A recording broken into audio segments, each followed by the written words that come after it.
I completely, because I really do want to get to know you before, what, Yeah. I mean, that's what this is, me just getting to know you. Okay, Yeah. so sorry, you were saying you're an open book. I'm an open book only because having gone through grief, I lost my dad December 24th of 2019.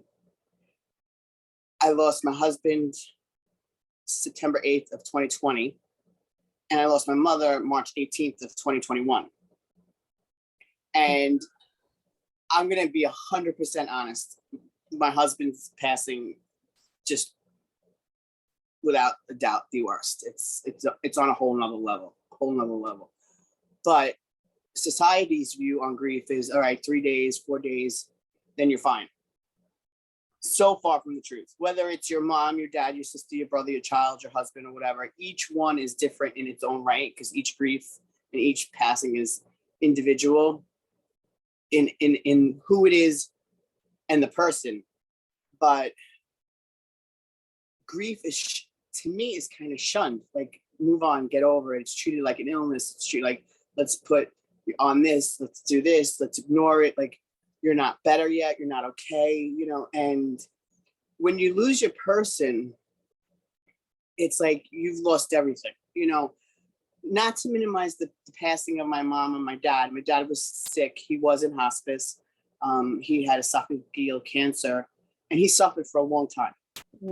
And but again, you go into life in the natural order of, you're going to lose grandparents, you're going to lose parents. It's not fun. It's not anything like, okay, well, I'm prepared for it, because you're never prepared. But that's the natural order of death, unfortunately. My husband had just turned 50 the day before. I didn't expect to come home the next day and find him gone.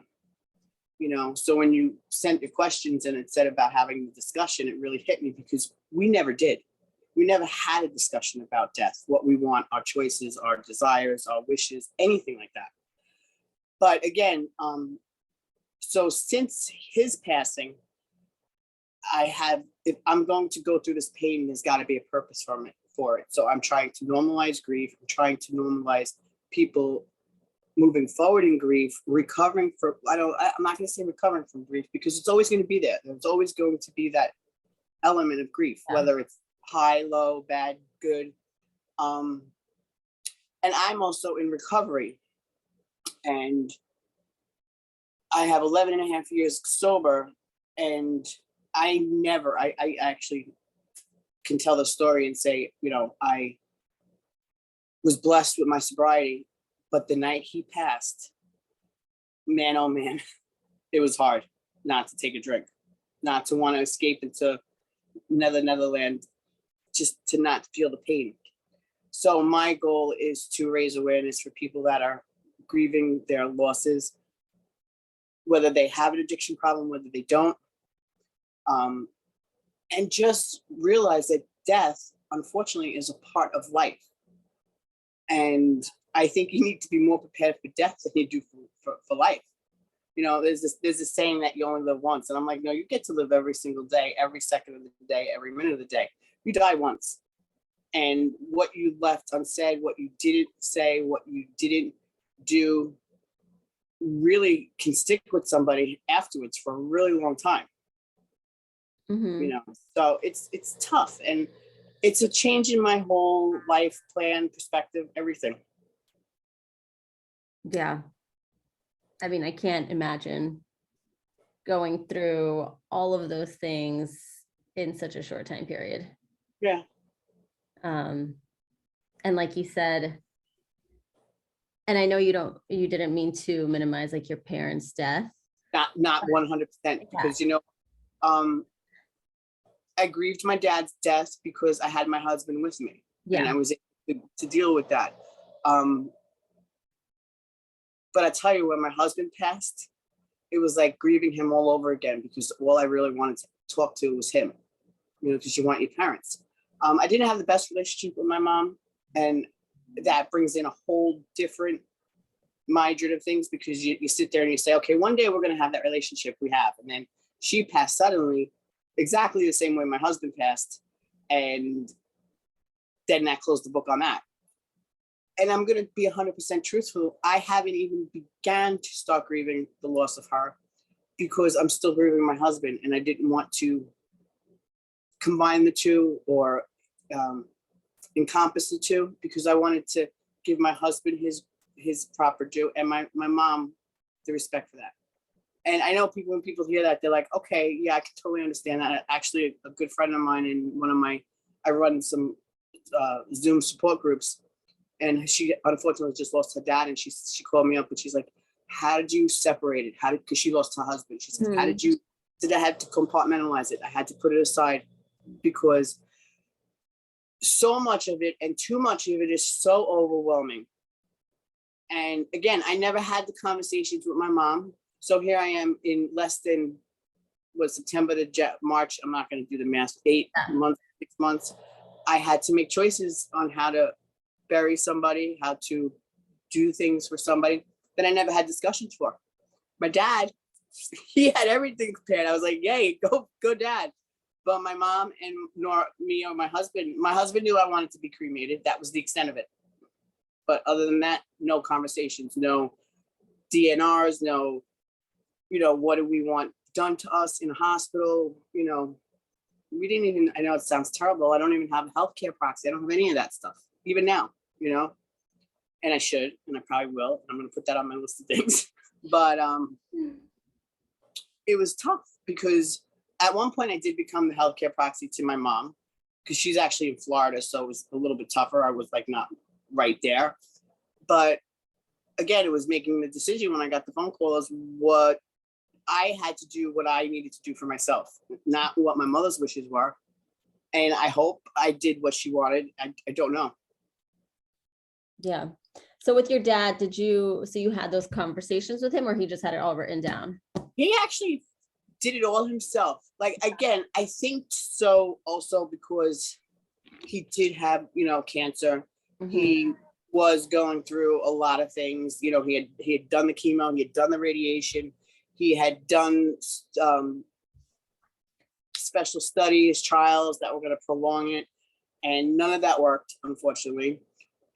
He does have 6 girls. So he needed to, I guess, figured wasn't going to put the burden on him and us. And he figured it all out. And his girlfriend knew his wishes and just carried them through. Okay. So it was his significant other who was the one. Okay. Who was making the decisions. So that made it that took weight off your shoulders, having him plan that basically. Yeah. The hardest thing I had to do was co-write the obituary with one of my sisters. That was the hardest thing.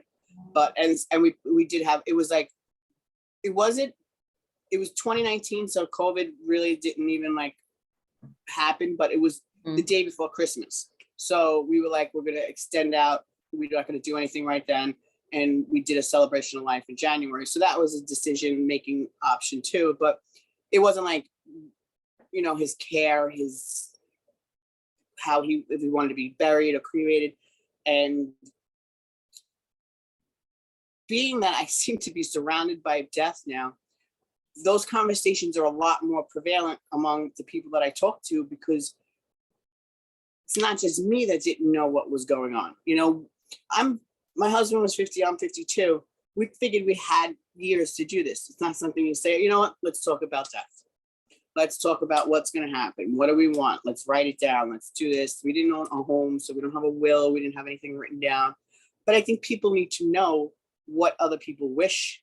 And even if it takes the burden off of somebody else, especially if they're in the hospital, if they're on life support, they're on, all these things, to have these things in place, because I think it's fairer for everybody involved, if that sounds okay.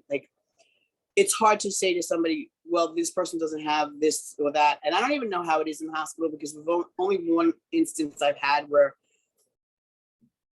we've ever watched somebody have the machines turned off.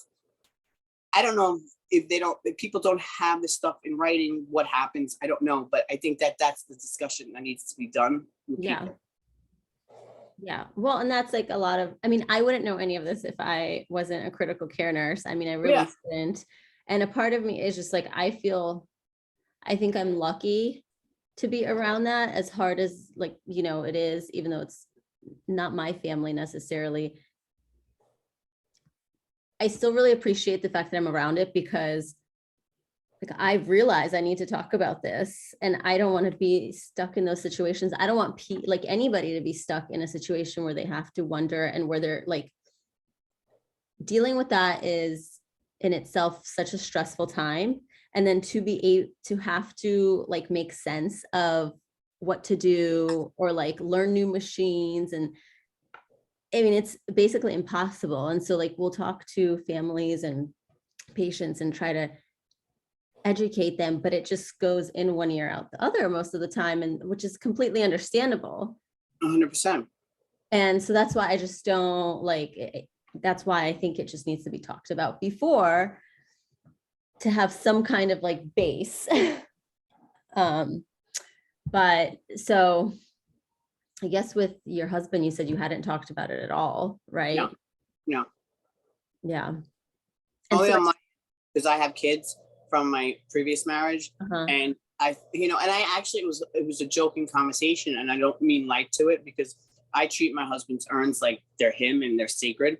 But I said, just cremate me. It's easier. I don't want to be in a cemetery and give half, split it up between the three of you, and it's good to go, And he was like, all right, but that was the only thing I cared about.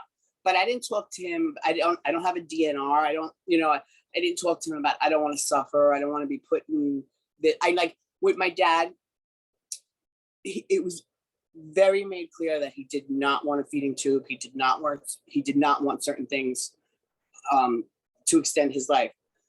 But when it came down to it, they did do the feeding tube. They did do things and everything like that. But then it just was like, there was nothing more that they could do for him.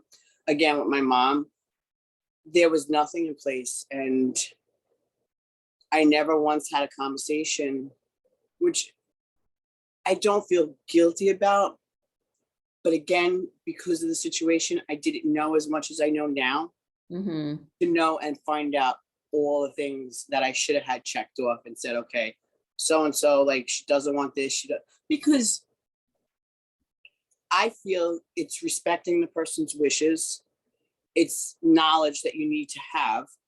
And I didn't want to do something. I would never want to do something wrong against somebody's wishes. But if you don't know, you don't know, Yeah. You don't know. And so you mentioned your dad really quick about like, he hadn't wanted the tube put in, but eventually it was put in, the feeding tube. Was that his choice, or did that just happen? No, I believe it was his choice. I believe that everybody in the family talked to him and said, get to try and see what happens. And I guess he was I don't know if he did it more because he wanted to appease people or whatever, but it wasn't in long anyway, so it didn't matter. He just didn't want to, sometimes I look at it and I think, was it just because he was a stubborn old Irishman and he didn't want that, or I don't know the reasonings behind it, but I know that a couple of my other sisters were like, let's just do it and, try it and see what happens, just to give him strength. Yeah. Yeah. And so I like, for me, there's nothing, if somebody wants to have feeding tubes and get CPR and be on life support, I'm more than happy to like make that happen. And I'm just glad that at least the conversation happened. That's like my whole like intention, is not for somebody to choose that they don't want this, but for it to be their decision. And good.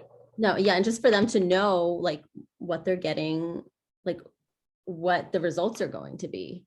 Yeah. Well, I think the whole thing when you're in that kind of situation is scary, number one. Yeah. And then you have, the whole scariness of death. Again, going back to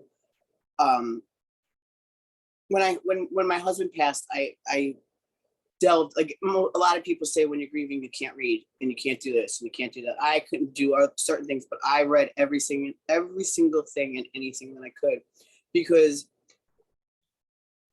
not that any death is different, but when it's a sudden death, you have a lot of whys, like it's just shocked, you're like, oh my God. And then with COVID, you have to wait like 8 or 9 months to get the autopsy report back. So I still didn't really know, pinpointed it. I had a feeling because he was in the hospital a few weeks beforehand and he was having extremely high blood pressure and they were trying to control that with medication and they were. But again, even going back to that, when you're in a hospital setting, sometimes they don't make you feel like you have any right to know the information that you are getting. And this was in August. So the COVID restrictions here were lessened a little bit. And since my husband was such a pain in the butt, they actually gave me, like, visiting hours were like from 6 to 9. They actually were calling me up at like 8 o'clock in the morning. Like, could you like come up here and just stay with him and calm him down? Yeah. And I'm like, okay, great. I'll be up there, So they kind of gave me a little bit of leeway. But I'm the type of person that walks into his room and if there's a chart there or he was ever having like procedure done, like he had his teeth done, and I'm looking through his chart, I don't care. I snap pictures, I go home, I research everything. I look at this, I look at that. And because he used to joke and call me the research queen because I am. But even then, like to ask questions and to like try to get answers, sometimes the hospitals don't make you feel like you have the right. And I'm like, whoa, slow down, I do. And if you have somebody in the hospital that's not 100% of right mind because of whether they're on like sedatives or something to make them feel more comfortable, they're not going to ask. So they he wanted to come home, so they discharged him. He should have never been discharged. No fault from that, what they own. But even after that, we still didn't have the discussion about anything happening because we were like, all right, he's 50 years old. Nothing's going to happen. But you can't assume something's not going to happen just because the hospital says, all right, you can go home and you're going to be fine. And then look what happened. It's just, I think that death is scary. Nobody really wants to talk about it. So when I went and I started reading every single book, whether it be on grief-related, afterlife, what happens, where do they go? Is he in heaven? Is he in pain? All these other things. You learn that Western cultures treat death so differently than we do. And even in like the Jewish faith, death is celebrated, you're supported, you're grieved. And here, it's just like, okay, be around, do everything you got to do, and then you go back to normalcy, which there is no. And when you're dealing with a hospice case or a long-term illness or anything like that, I think there's a lot more discussion because I'm in support groups where there's people that have like this.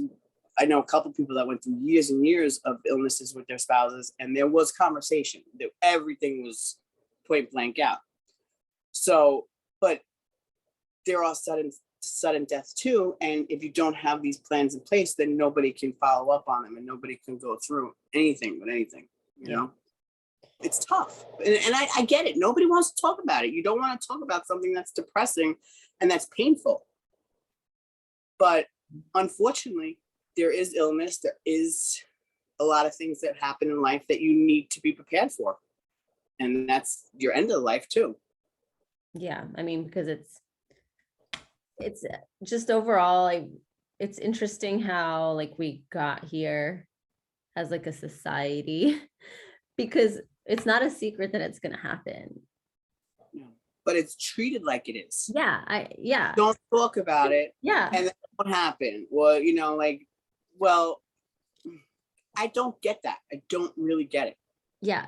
It really, it boggles my mind. And it's not that like anybody that I have a conversation with about this, I think you understand, but I just always want them to know, like, want to be extremely sensitive to whatever happened, whatever loss you've gone through, but it's just still the overall topic, the fact that we don't talk about it just in general, it boggles my mind.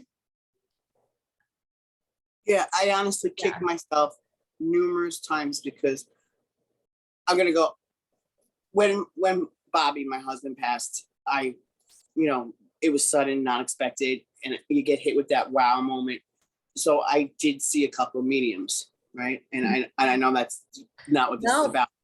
No. That's, please. My fiance saw a median for his And sister. you want to know that, like, when I say I saw a few, I saw like crazy amounts that I actually have to stop myself from going because it just was like crazy. But Yeah. anyway, more than, I'm going to say 5 of them said to me what was up with the funeral. And do you know how that sits with me to this day? Literally, I was thinking about it the other day and I'm like, what was he upset about? Was he upset about like how I dressed him? How like he was presented? Should I have done more? Should I have done less? Was he like, it really bothers me. And it goes back to, had I had a discussion, it would have made all the difference in the world, because then I know I would have fulfilled his final wishes. Yeah. And I won't know until I meet him again if I did or didn't. And probably by then he probably won't care because he'll just be so happy to see me, but it doesn't matter. But I can't honestly really stress it enough, because that's their final wish. And I feel sometimes that I didn't do that for him. And it really bothers me, because I dressed casual, because in all the years that I knew him, he never wore a suit. So I dressed in casual. Was that wrong? I don't know. But I thought it looked great. His hair was not right. So as soon as I went into the funeral, I was like fixing his hair and making it look like him, and not that. But it was just like, I tried to do everything that I could. Yeah. And so with that, and it's hard for me to figure out how to word this properly to people when they're trying to decide what to do. And I always go back to, I hate saying the patient, but the person that's suffering. And, I try to get the family member talking about who they were, and did they ever talk to you about what they want? Or if they didn't, just the type of personality that they were, what do you think they would want? Because usually, I found that gives people more comfort if they decide to do something that they know the person would want.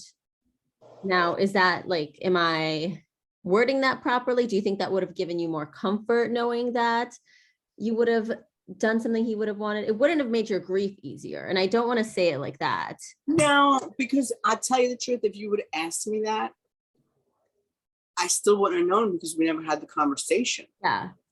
So I'm going by what I thought was best. Yeah. Of course I spoke to his mom and, and his sister, but I was doing what I thought I was doing best to honor his memory, his passing, and giving his friends and family a chance to see him and say goodbye. And that's all I had to go on. So no, I think that,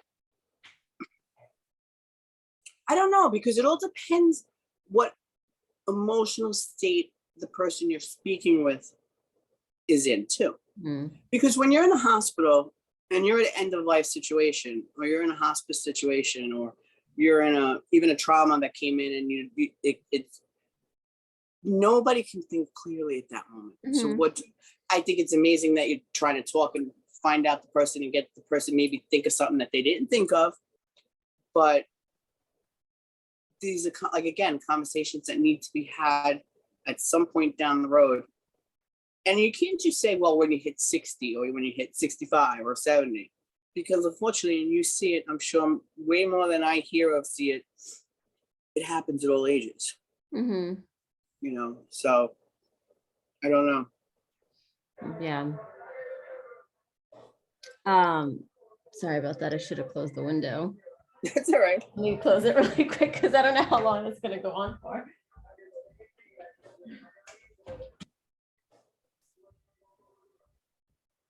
I'm living out of a hotel right now, so I have no clue what that is.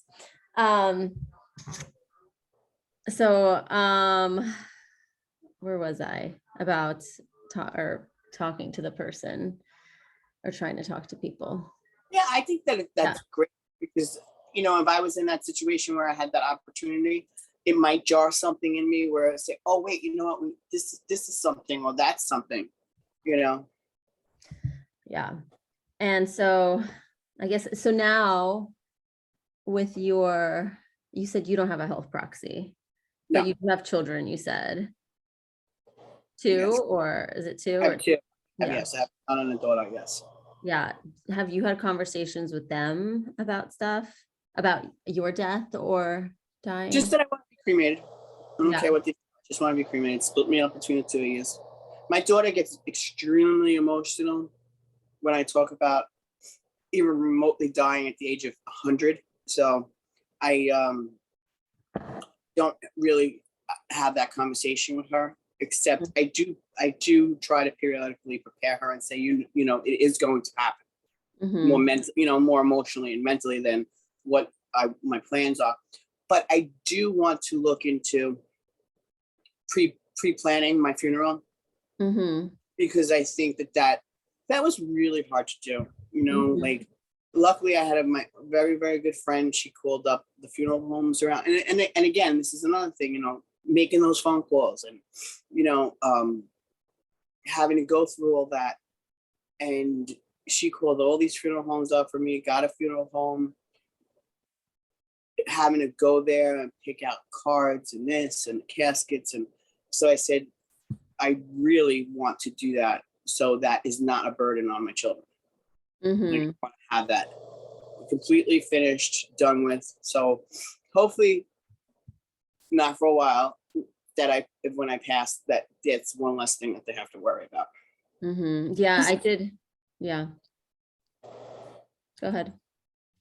It's like even like I didn't have to do it for my husband, but I had to do it for my mother, and it was like really hard doing it from New York to Florida. You know, because you just look at it in the phone, you know, like on Google, and you're like, okay, funeral homes in this area, and you're like, okay, call, you know, and get everything set and get everything done. And what do you want? You wish, you know. So definitely after those two experiences, I'm like, all right, yeah, I need to plan one. Yeah, I was talking to a friend of mine who recently lost her husband, and that's not even something I really thought about, you know, because especially me, I'm a nurse. I see what goes on there. And then we take the person to the morgue, or the family sits with them for a while. And that's kind of all I even know about that. Yeah.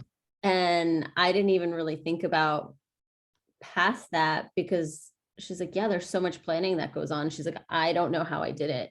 I mean, I guess you kind of have no choice. You have to. You're on autopilot and you just go.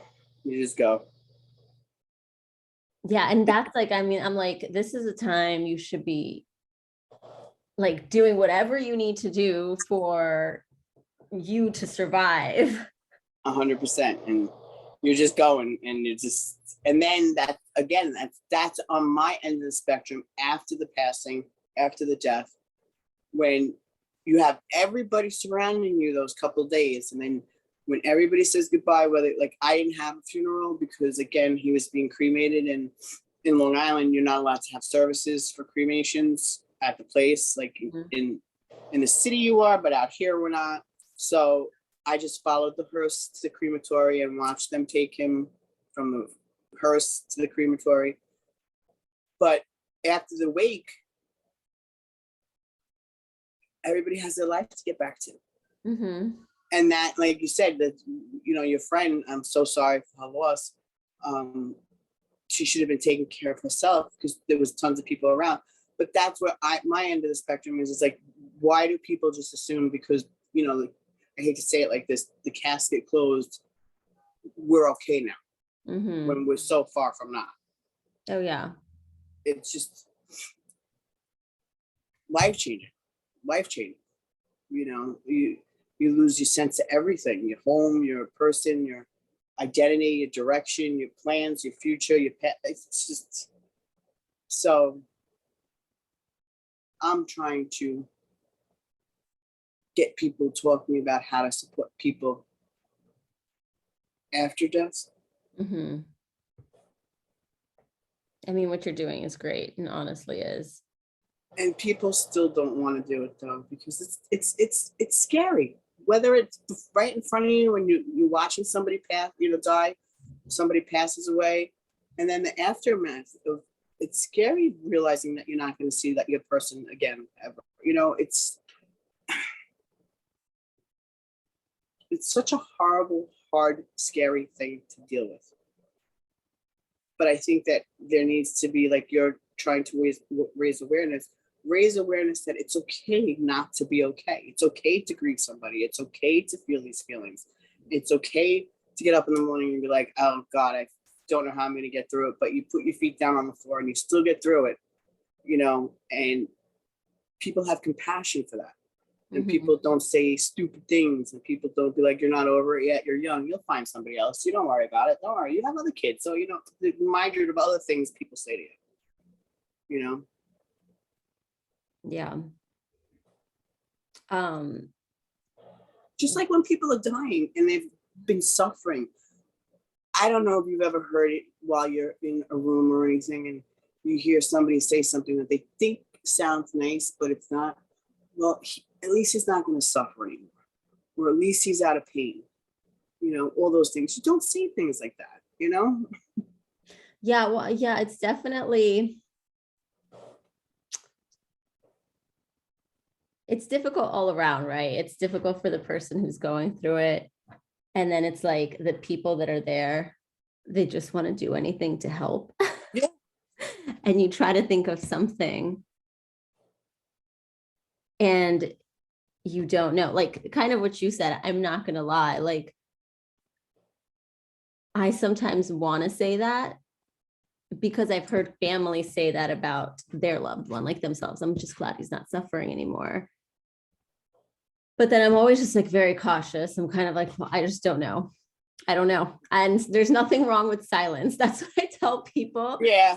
Yeah. There is absolutely nothing wrong with silence, or just talking about the weather, what's going on in the news. You know, you don't have to go, because I don't know if you learned it, but I've learned it from watching people and reading things and experiencing things in life, is that most people that are passing away or dying don't want to go, and they pretty much want to stay because they see their loved ones hurting. And it's tougher on them, I think, sometimes while they're laying there, whether they're conscious or not. I believe they can see and hear everything that's going on around them. And they don't want to see their family members in pain. So they hold on, you know, and there definitely needs to be a dialogue. Definitely. Yeah. Yeah. Yeah, like for me, kind of, I should make arrangements. Yuri's my fiance. But we had a conversation, like I forced him. He's so terrified of death. And then here he's with somebody who's like always talking about it and trying to figure out like how to just make it like a more of an acceptable process. Yeah. But it's a natural process. Yeah. As much as we don't want to accept that, it's a natural process. Is there, like I said in the beginning, a natural order of death? Yes, there is. You know, unfortunately, our elders do go before us. When it's out of order, it's traumatic any way you look at it. And I can see where plans might not be in place, conversations might not have been in it. But it's funny that you say your fiance is scared of death. Bobby was petrified of death, which is what kills me, because I'm like, why didn't he do anything and everything to get healthy or go to the doctor or stay in the hospital? So he didn't. But again, also, this is what I think the biggest thing is. When you're 50, now the youngins, 20s and 25-year-olds, 30s might say, well, 50 is old, but it's really not. No, it's not. 50 is not old. So you don't think, well, you know what, let's go out to dinner and discuss our end of life plans. You know, you don't really do it because you're like, it's not going to happen for another 20 or 30 years. We got time. Yeah. But you should definitely have the conversation.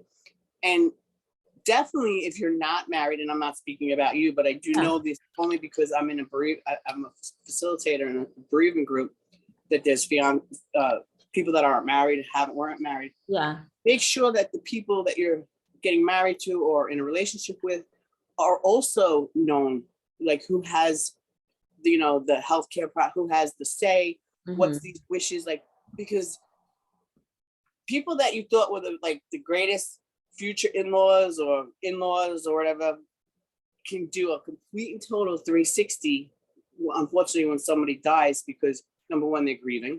So they're not thinking straight. And there is grief fog, there is grief brain, is all those things. Mhm.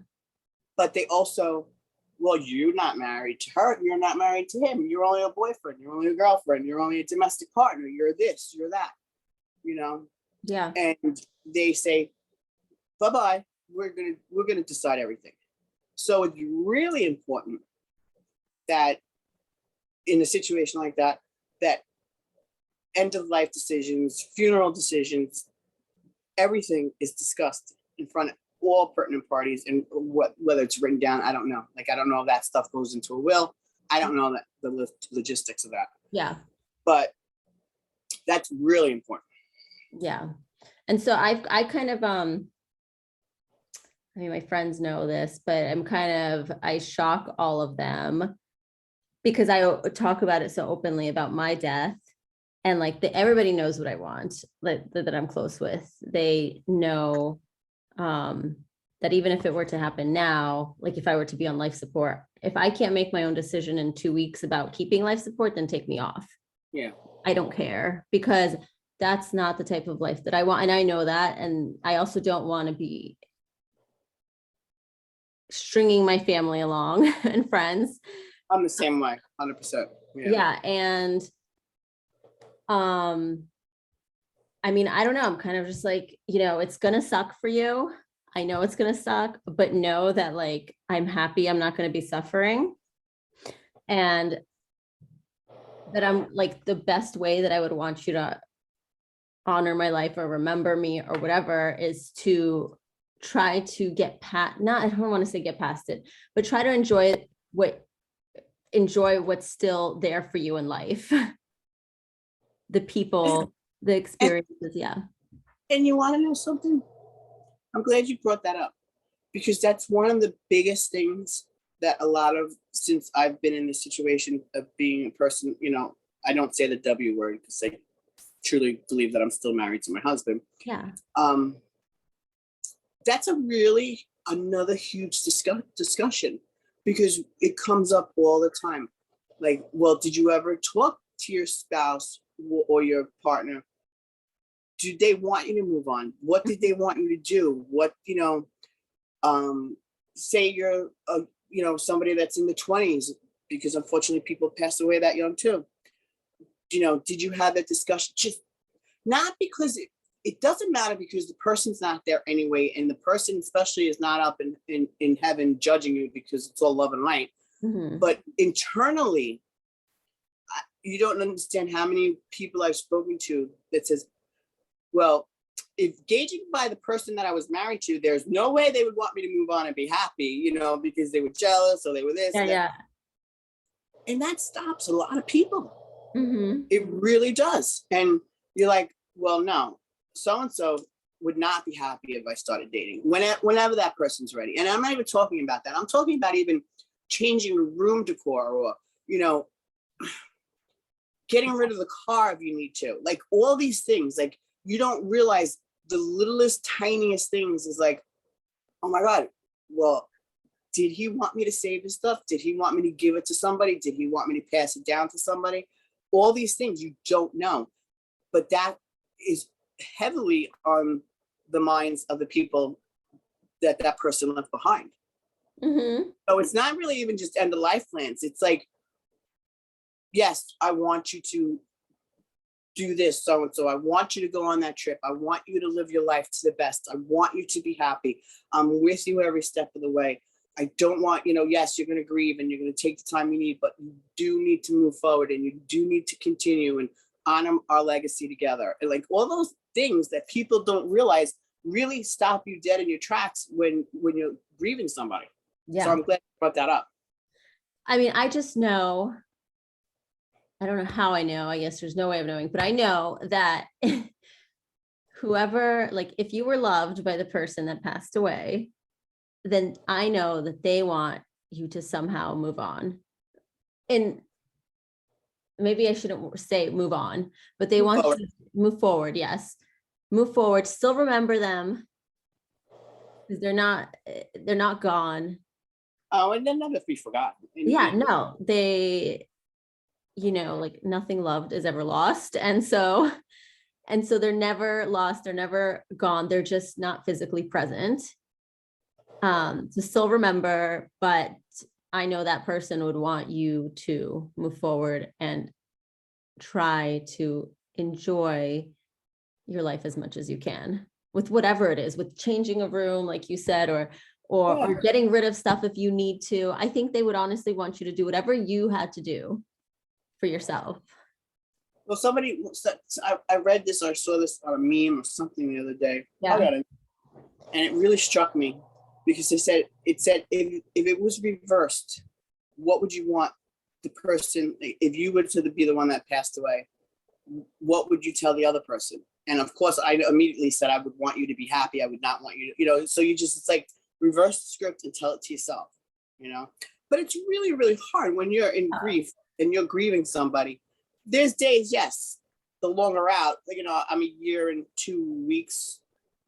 It's definitely easier, but there isn't a second, a day, or minute that doesn't go by that he's not with me. He's not in my thoughts. He's not in my heart. I'm always thinking about him. Mm-hmm. That it's hard not to, but it's a tough battle. But definitely have the conversation. It's not fun, but have it. Yeah, no, but it's like, just sometimes I'll see, sometimes patients will like feel a bit more comfortable talking to me, or I just notice that they have something on their mind. So I really kind of just like pull it out of them. Sure. And there have been times when they just can't tell their family something. They don't know how to. So like, I'm like, do you want them to know this? Do you want them to know that? And usually I get to it. They do want to tell them, like, sometimes like, I'm ready to go, but I don't want you to hurt. I don't want you to hurt. Like, they don't want their loved ones to hurt. Though they might be ready to go, or maybe they're not, but their biggest thing is that they just don't want their loved ones to hurt. And I feel like they would do anything to take that away. Yeah, without a doubt. I wholeheartedly believe that. Yeah. And so that's why I just know that that's how anybody who's not physically present with us anymore, that's what they want for us. I strongly believe that was my dad. He was fighting. He was in hospice, and we get a call. No, he's not doing, get up here. And I knew he just didn't want to see us in pain. Mm-hmm. And I was just like, Dad, just go. Mm-hmm. It's gonna be all right, Yeah. And a lot of times they need permission. Like, not that they need permission, but they need somebody to tell them, go, it's okay. Yeah. So, Yeah. I've seen that too. Yeah. And so with do you have anything of Bobby? Like, I mean, you still have his stuff, right? Yep. I have everything. I have not touched anything. Yeah. Not anything. I have ashes here. I have ashes here. I have a tattoo of a note that he left me. They wrote me. I got a bear made up of his clothes, a blanket. I have everything. Yeah. Everything is exactly where he left it. And I have no desire to move anything in. Yeah. No, I mean, I think one of the things that's important to do, whether you do it before the person dies or after or whenever, is to create something for yourself to remember that person. Yeah, without a doubt. And you can see I have pictures all over. Yeah, no, it's beautiful. Everywhere. People come in and they're like, you're crazy. I'm like, nope, got pictures. He was a picture nut. So we got a lot of pictures, and I'm so grateful. I used to get so annoyed with him. I'd be like, why do we got to take a picture? Now I know. Take pictures. Everybody take pictures and take videos so you can hear their voices. But yeah, I like I said, I came home and I found him, and he passed on our couch. And for about a year, no, I'm going to say 11 months and 20 days, I slept on the couch. And I finally just went back into the bedroom. Mm-hmm. Because my body just honestly really couldn't take it anymore, because I have 3 cats and they all would lay with me on the couch, and I was like, this is not good, cats. So let's move it to the bedroom. So it took me a really long time to go into the bedroom because I feel like his soul is here. I feel like he's here and I just wanted to be close with him. Hmm. But learning and reading, as I know he's with me all the time anyway. Yeah. He is not nowhere. No, he's He's, not. sends me signs all the time. I know he's here. I know he's with us. So yeah, I have every single thing. It's funny because I'm actually running out of dresser room for myself, and my daughter's like, well, why don't you like just put some of his stuff in the box? I'm like, no, stay in the dresser. He's got, the long dresser, when you get the bedroom sets and the guys always get the bigger one. Anyway, he always had more clothes than me. I could care less. I wear workout clothes. And I'm like, no, everything's still there. It's hard to open the drawers. It's hard. In the beginning, I wore everything of his. Now it's like it's very hard to see things, but I can't get rid of them. Yeah. Which is yeah. Well, I mean, I'm sure you're gonna go through waves of that you do. That you do. It was funny because tomorrow is a year and a month. So yeah, so tomorrow is a year and a month. And this morning I just had tears coming down, and I'm like, why am I crying? I'm like, duh, you lost your husband. Okay. But it was just an emotional morning. And then like a half an hour later, 45 minutes later, I spiked up a little bit, but then I got really down again. So it's definitely a roller coaster, like they say. And it's definitely the waves hit you sometimes really, really hard and sometimes not so bad. Yeah. And so when you when you found him dead, did you just walk in and you saw him? Picking up lunch from him, and he was on the couch and did not look good. I'm sure you know. And I had to call EMS, and they're like, you got to get him on the floor. I'm like, sorry, not moving him. Way too heavy. And they said start chest compressions, and luckily they came within 4 minutes, and they worked on him for 20 minutes, and then they pronounced him. So I had to watch all that, and it was crazy. Yeah. Did they know how long he had been passed? He had died. I actually, it's so weird how things work. Mm-hmm. We are not big FaceTime people, but that morning we were FaceTiming. And I'm like, one morning for like an hour and a half. And we always had this joke because he was laying down on the couch. And I says, you're going to fall asleep. Because either one of us, if we laid down, we fell asleep. Yeah. He said, no, I'm not. And I like start seeing the lights, we have the hi-hats. I start seeing the ceiling. And I got mad and I was annoyed. And I'm like, all right, well then just hang up. He said, no. I'm like, sure enough, he's not answering me. I'm like hearing snoring. So I'm like, I hung up. I was so pissed, not knowing that was the last time. I didn't say I love you. I didn't say goodbye. Nothing. Come home. And it was weird because I wasn't in a rush. I was like getting his lunch. I was just casually driving. And then when I look back at it, I say to myself, something was stopping me from coming home, because they told me that even if I was here, there was absolutely nothing I could have done. Absolutely. If he could have been in the hospital, there was nothing they could have done. He was gone. And I think that it was saving me from even worse trauma of having to see him go through that. It was just the trauma of finding him. I got to say he was probably gone for about an hour 15. We don't really have an exact, because I got off the phone at 11:15. I came home at 12:34, 12:43. So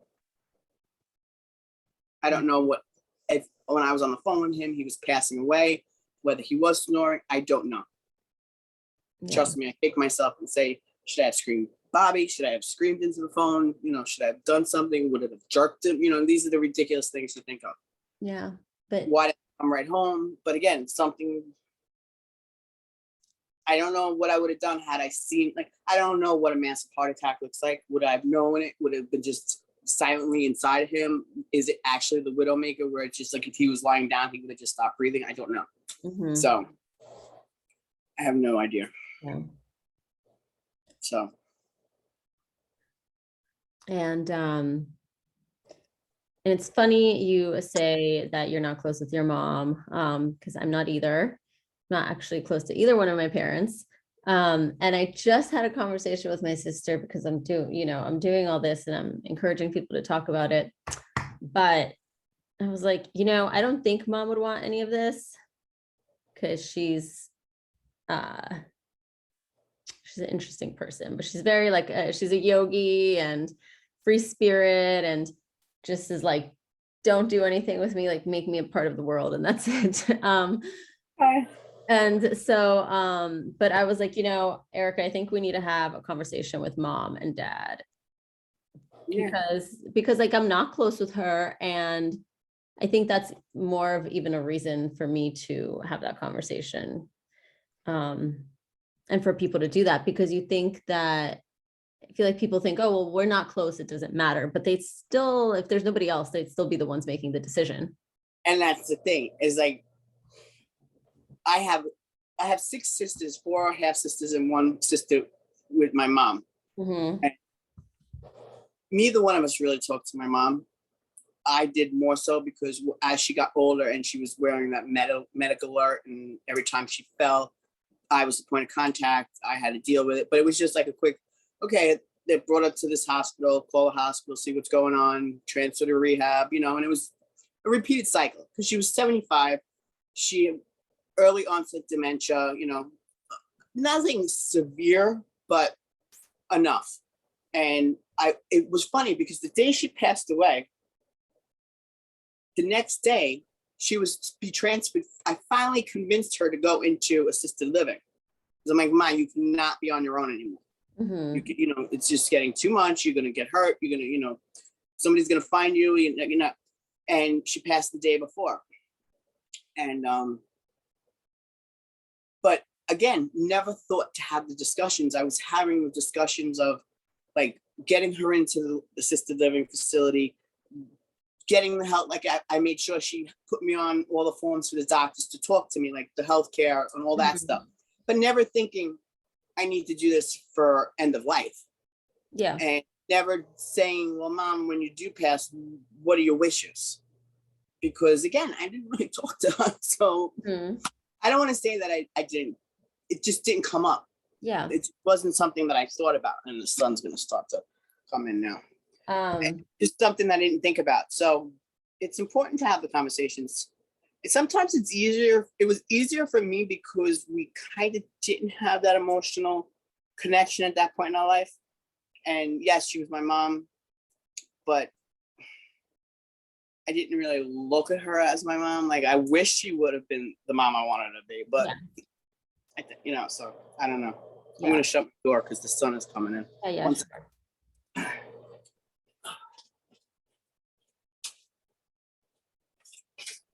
Light off. Yeah. So my friend, go ahead. So you should have the conversation. Yeah. And so I was talking, like I tell people to have that conversation. For me, I always try to look at it from other people's perspective, because for me, it's just, I don't know, it's easy for me to talk about it. Yeah. And I know it's not for most people. And so people like my friend asked me, well, how am I supposed to bring it up to my parents? Like, how am I supposed to ask them, like at dinner time or like when, and I was like, well, honestly, I don't think there's ever going to be a perfect time. No, but you want to know something? If you bring it up in a way where, and this is how I look at it. You want to honor somebody's last wish. And that to me is the ultimate love. Yeah. So like parents might be like, well, I don't want to talk about this stuff. I would be very open to it. And I would be like, okay, and not whatever. But I think if somebody approaches it in a way of, listen, Mom, Dad, I just want to make sure that everything that you wish when the time comes is honored. And your life is celebrated the way you want it. Because COVID is a craziness and everything. And it was so horrible that we've lost so many people, and people lost so many people alone, and they weren't able to give them proper funerals and wakes. But out of it, I see so many people now doing celebration of lives. And that's really what it is. So, a funeral is people getting together. They, unfortunately, you're sitting in a room with somebody that's being presented, but a celebration of life, like even my dad's celebration of life, it was emotional. Don't get me wrong, but you celebrated his life. You didn't mourn. You weren't in that room being like upset, and it's a little bit more of a dismal tone. Everybody's quiet because you're in a funeral home or wherever you choose to have it. But I know a few people that just had celebrations of life for their spouses and their parents, and they were like, it's a party. It's a celebration. We're sharing stories. We're sharing memories. So I think if you go into a conversation about that, it makes it a lot more loving. It makes it a little bit more lighter. And listen, nothing has to be done in one day, but you start the dialogue. You start the dialogue, and you say, I don't want to like shock you, but can we start to think about this? And maybe even do it as a joint. Everybody does it, so everybody knows what's going on.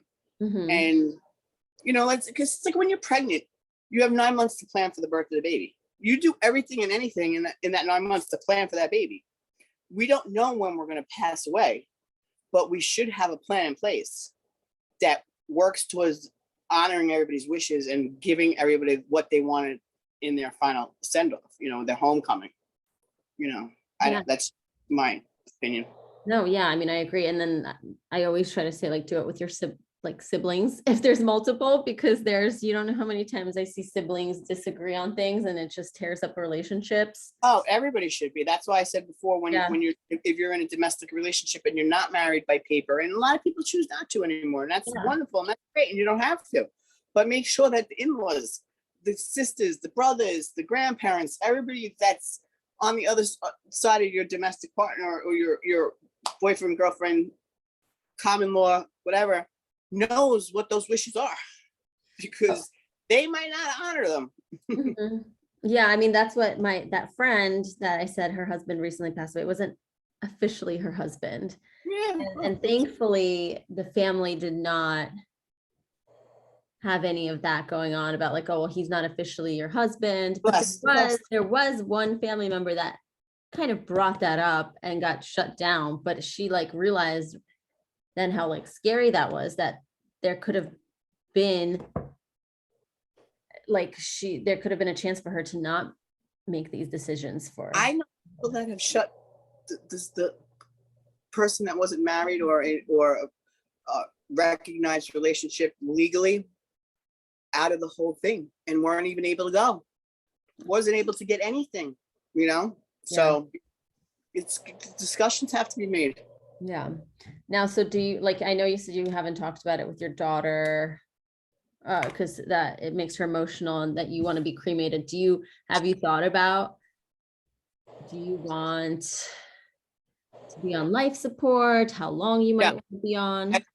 I don't want any of that. If there's absolutely no reason, if there's no prognosis or whatever to say that I'm going to have a quality of life that I'm used to. And I'm not talking about like, I don't want, no. I guess I have to narrow down the parameters. But like if I have a heart attack and I need to have like, CPR or something, sure, save me. Yeah. But if I need feeding tubes and I need, to be on a ventilator, like I don't want any of that. If it's prolonged. Yeah, I don't want anything. Prolonged, you don't want it. No, because it's not fair to my children. It's not fair to anybody to have to, and if I'm not going to have the quality of life that I choose to have, I know it might sound selfish, but no, it's not. I don't. Yeah. Yeah. Well, but the other part of that's difficult is because there's not like one universal something to fill out. Yeah. There are a ton of different forms and they can get overridden also anytime. But I think just, that. And so, hopefully one day you could tell your kids that. I am. And having this conversation with you is going to spur me to do it. And even though my son will be totally fine with it, be like, all right, don't worry about it, I'll pull the plug. And I'll be like, okay. And my daughter, I'm going to make sure that they know what my choices are and my wishes. And if I need to get it written down somewhere on a medical form, then I will. Yeah. So there's actually forms.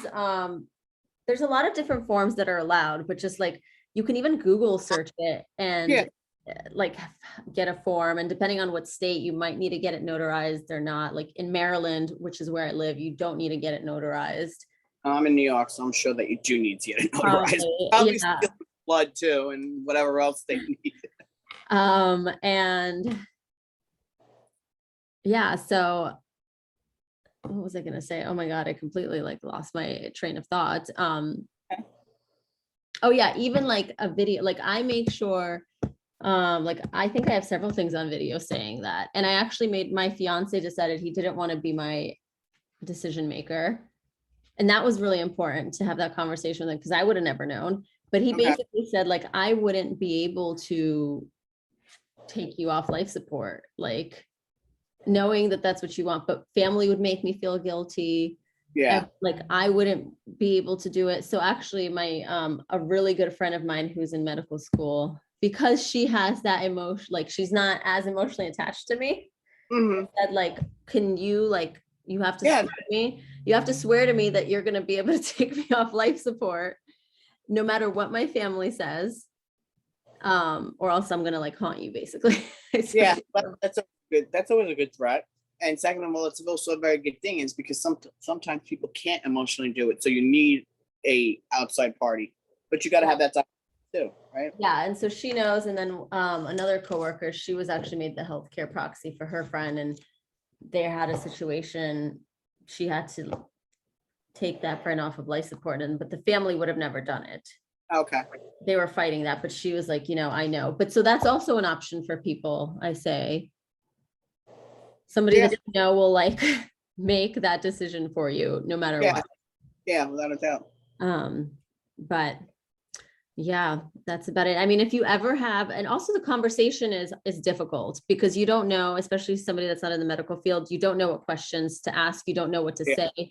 Everything's gray, nothing's black and white. So if you ever, definitely not pushing you to do this or call me, but if you ever have questions about it, I'm always a resource here for you about. Yeah, without a doubt. No, and I am gonna, as soon as I get off with you, I'm gonna write a note so I don't forget, and get something down on paper.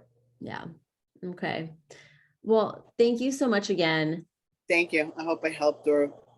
Yes, you did. I mean, you're pretty much, you're showing how important it is to discuss things, but you're completely like, not normalizing grief, but like, basically, like you said, it's okay to not be okay.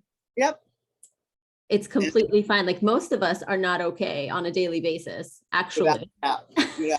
And honestly, it's okay not to be okay with having these discussions, but somewhere start the process, and somewhere start to open the dialogue, so you have something going.